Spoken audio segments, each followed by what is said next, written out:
Hello and welcome to the Shiny New Object Podcast. My name is Tom Ollerton. I'm the founder of the AdTech business Automated Creative, and this is a weekly podcast where I speak to industry leaders about their vision for the future of data-driven marketing. And this week is no different. I'm on a call with a really lovely man called Jason Zollan, who is head of retail media at Constructor.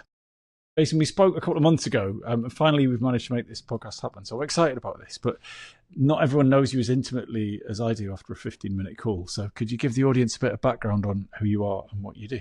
Happy to. Jason Zollan. I would say first and foremost, I'm a husband to my beautiful wife. I'm a father to my wonderful daughter. But other than that, How old's your variety of daughter, things. Jason? How old? 12. She's 12 Yeah, going you're on yeah 16 you're probably. you're free, you're a few years above me in kids school, so Man, send we're me in the those thick of it tips. for sure. She challenges me as much as anything in my life, so it's been great. But yeah, other than that, I've spent about 2 decades in advertising technology from a career standpoint. And then from a hobby perspective, I like to tinker around with a lot of different things. So you've already called out behind me, there's a drum kit. So I've been a drummer for a while. I do a lot of pizza making, bread making, No, but look, total. sorry, you can't. Who's your drums hero? If you could splice yourself in for someone else's drum career, who would you choose? It's wow, what a question. It's hard to pick a favorite. It's like a movie, but I will say what I usually say is the person that got me into drumming is Keith Okay, Moon. Watching Keith Keith Moon Moon. And yeah, I could go around sense the a bit kit. of Keith Moon. Yeah, Yeah, yeah. I he love was the all that. one. I love all that live stuff that they did. It was it Pinewood Studios. But yeah, The like won't get fooled again, and with all the lights and stuff. Oh, that I fantastic, can watch it, and every time they mate. upgrade it to like 720p to 1080 to 4K, I'll just watch every single Yeah, one. It yeah, never yeah. gets old. That's it. Yeah, just every time you're like, yeah, brilliant, we're done. Doesn't yeah. I'm going to rely on that for the rest of my life. Anyway, we're wildly off topic. Right. Yeah, no. So hobbies. Talk to me about work stuff. Sorry. Talk to me about work stuff. Work stuff again, just ad tech. I started at an agency when I was fresh out of college. I actually started in search engine marketing, and then went to Microsoft, started Bing and the ad tech behind Bing. Jumped at Yahoo. After that, I was at Yahoo for about 13 years, doing a whole bunch of different things there, just kind of starting different ad tech teams. And then after Yahoo, I've joined Constructor most recently, and I head up retail media for Constructor, which is a search and product discovery engine. Right. So as much as I want to talk about drumming and the Who for 25 minutes, we Which we can't. could. We definitely could, different podcast. But so from work perspective, what are those bad recommendations that you've heard in that 20-year career where you're like, oh, I wish people had stopped saying that because it's wrong? Yeah, great question. And I've gotten so much good advice. I hope I've given some good advice. I might have given some bad ones, but for me, one is work hard and you'll get rewarded. I think that that's a little bit misleading. Sure, you need to work hard in order to get rewarded, but there's an element of that too that is you need to be able to advocate for yourself. And I think that's where a lot of people miss the mark. It's like you have to be able to self advocate and make sure that people understand that you are doing good work, because oftentimes you can do a really great job and no one's going to notice. So you need to kind of have a hand in that. Another one is if you're not moving up, you're moving out. Like you're not succeeding unless you're rising up the ranks. I just think that's total bullshit. If some people are totally happy being at one level their entire career. Some people want to stay individual contributors. I've been burned by getting elevated too high. You kind of get in the spotlight and you're sort of the first one to go in some circumstances. So I think each individual has their own goal and that can sometimes not be applicable. And then the other one, the last one I would say is you got to stay at your job for, X amount of years. Like you got to stay at your job for a year, give it a try. You got to stay at your job for 5 years so you're not jumping around too much. No, oftentimes jumping around is what you should do because that's kind of how you make some money. Like you're going to get a 20% raise going from company A to company B. Company A would never give you a 20% raise, right? And the other thing is, I always tell people no one's going to look out for you except for you. So if you're not happy in a job, you're hurting yourself and you're also probably hurting that company. Like get out. It's not fair to stay in a relationship that you don't want to be in for any longer than you should. So those are kind of my three big ones. Oh, Jason, I love that. Thank you. No one ever chooses that question, so I kudos love to it. you. And yeah, yeah. Oh, Leave it for me to be some home the truths. negative one, right? Well, drummers, attracts a We're a certain. particular breed. Oh, true, indeed. So, what is your top marketing tip to become a better data-driven marketer? Yeah, this is a really good question too, and I feel like I have a few things that always jump out to me. It's such a ever evolving place, which is why I think we all love it so much. I think the first one is to get out of kind of chasing these vanity metrics, as it were. Right? There's a lot of surface level metrics that people look at, impressions, clicks, click through rate, that don't necessarily tell any meaningful story. And I think you really got to dig into ones that drive profit and get to the bottom line, right? I think about going from ROAS to incremental ROAS, right? And kind of taking that next step. It's like, is this actually benefiting me? Would this have already been a conversion without the advertising? Like, are we asking those questions? Are we answering those questions? So I think that's a big one. Um, the other one is data. I think data too often is siloed, and that just doesn't really match the shopper journey and what customers are doing. So, you might have a Google ad campaign over here.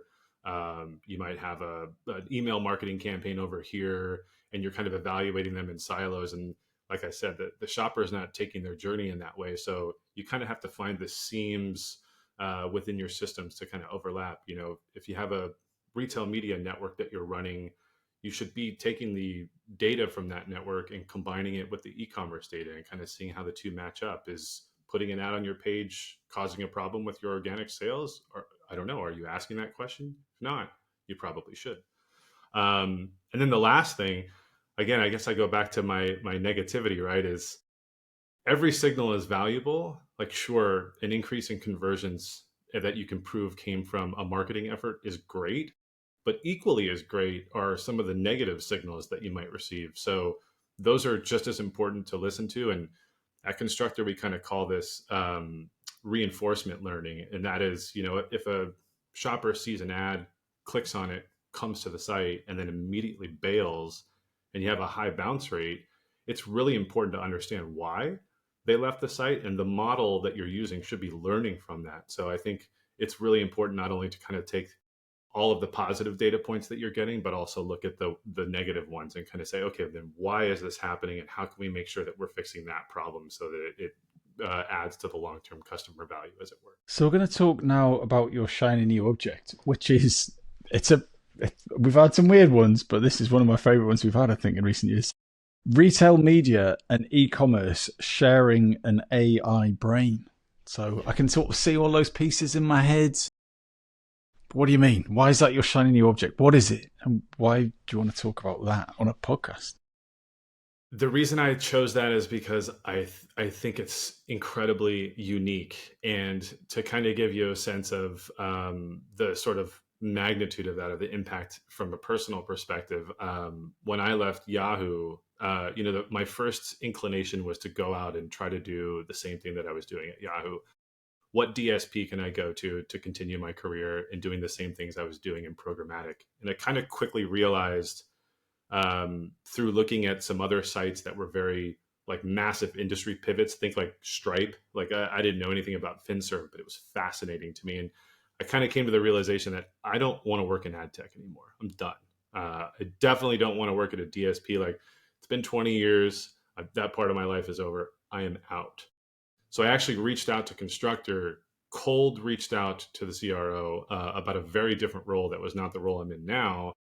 And he said, actually, we're thinking about getting into ad tech, which is fucking great, right? Tell me more. And listening to their approach to retail media, Constructor is in the simplest of terms, a search engine, an e-commerce engine. They're a platform. We're a search and product discovery platform for retailers. So the idea of the search engine itself serving the ads on the page from a retail media perspective was fascinating to me. I'd never seen another company do it. I still don't think another company does it today. And what I'll usually tell our customers So is, Jason, I'm it's a few adjacent steps out of my world. So can you just put the stabilizers on that whole thing for me, and probably some of the audience as well? Yeah. So Constructor is a search function that another retailer can employ directly into their platform, so it doesn't have to build it themselves, obviously. And so when I type in red shoes for men, Sure. Yeah, you would. yeah, yeah, it not only will pull up the right page, it will also give me a list of options within search Yeah. before So before I've clicked through to a PDP. the best example of this is Amazon. Amazon has done this better than anybody. They're a team of people at Cornell coined this term called attractiveness. And attractiveness is essentially putting the results on the page that look at real-time intent data, what you're clicking on, what you're adding to cart, what you're purchasing, even if you're purchasing and returning, so that they can serve the right product to the right user at the right time. Nobody does that better than Amazon, right? Amazon does not outsource their ad tech to some third party company to come in and serve ads on their page. They do it themselves. Google's the same thing. You go to a Google search engine results page, you see ads. Those ads are largely just as relevant as the organic listings. You might even squint to have to see them. You might not realize that they're ads at all. They don't outsource their ad tech. Those two have built two of the largest money making machines that have ever existed.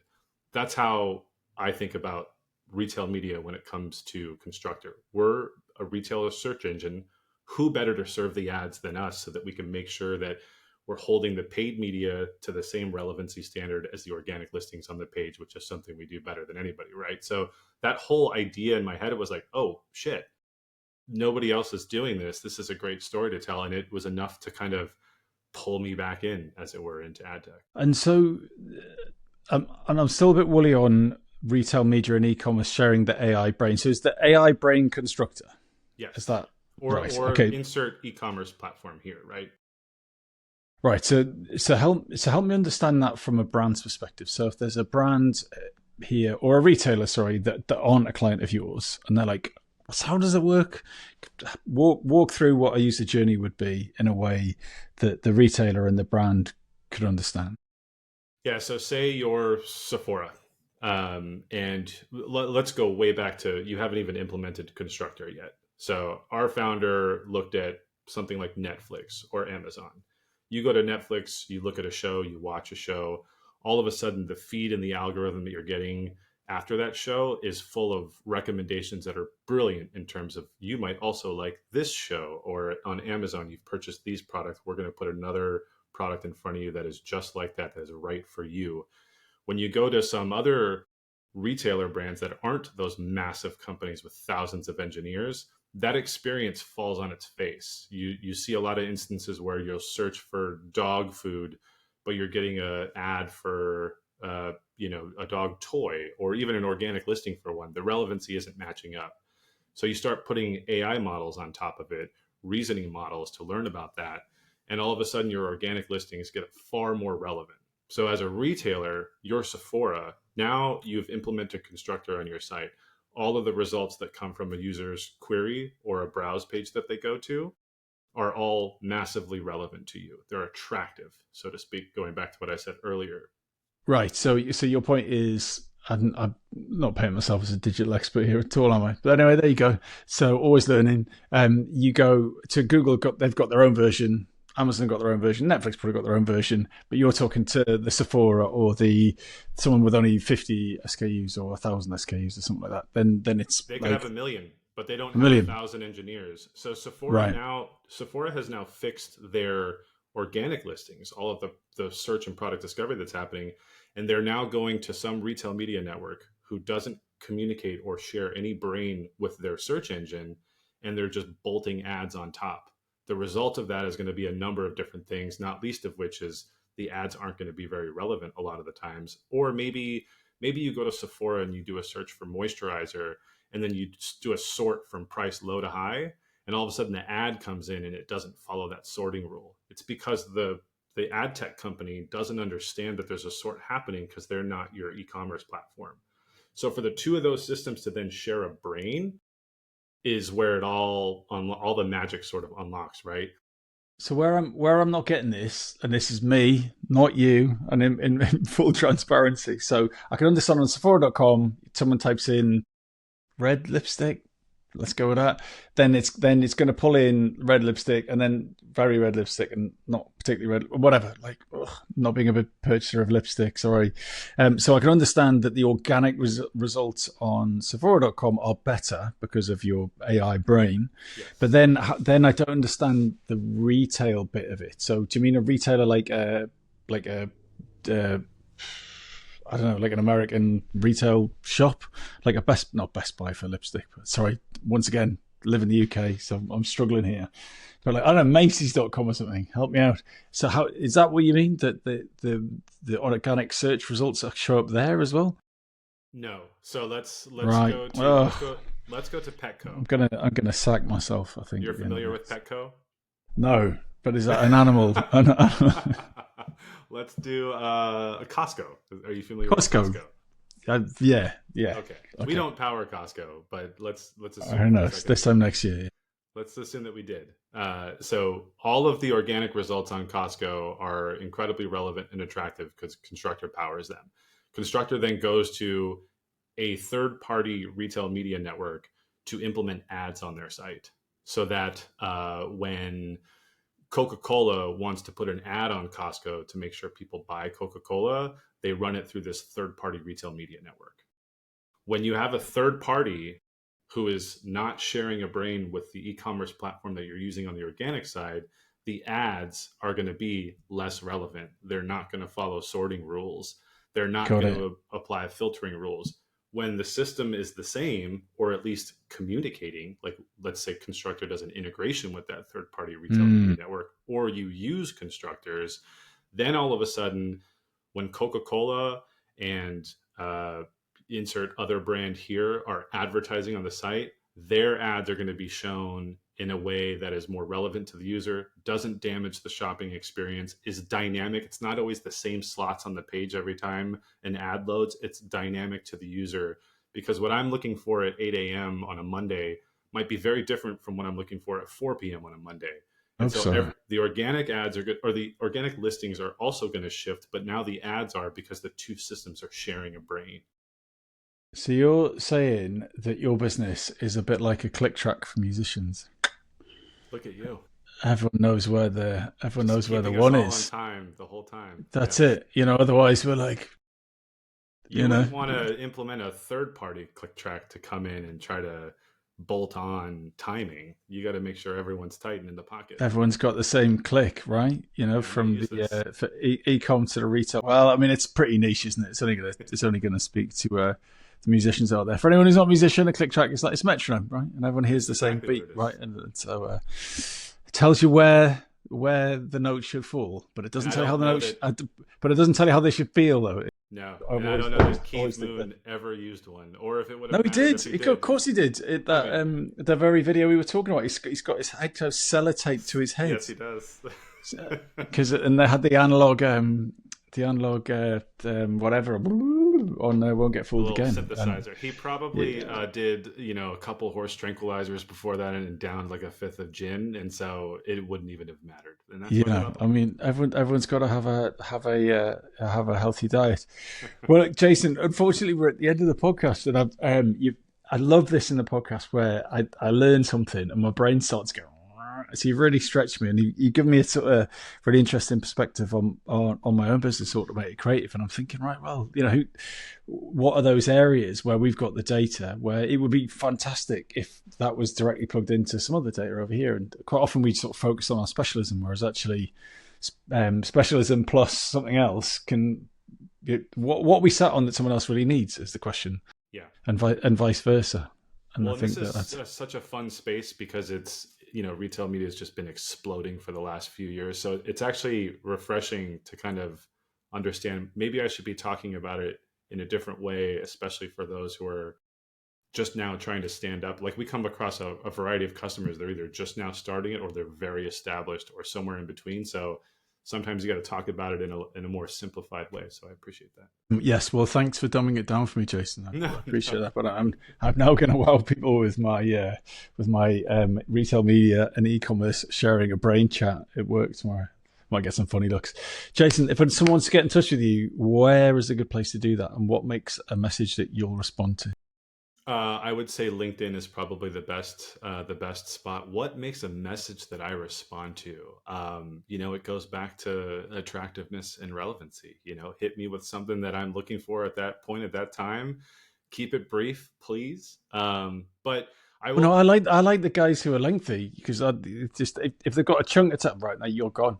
Whereas if someone's got like one part, yeah, it's just like, mate, come on, forget about it. Or that weird dash thing that ChatGPT does. As soon as you see that, you're like, you're toast. Oh, the You hyphen, the dreaded the hyphen thing, and you're just like, no. If But you're if someone's using written, but if ChatGPT, please delete the hyphen. It's but just if it's but an if someone's immediate mark. but if someone's done a paragraph, you're like, oh, I've got to read that now. Whereas you just go, no. So yeah, please write to me at length, and then I can ignore you.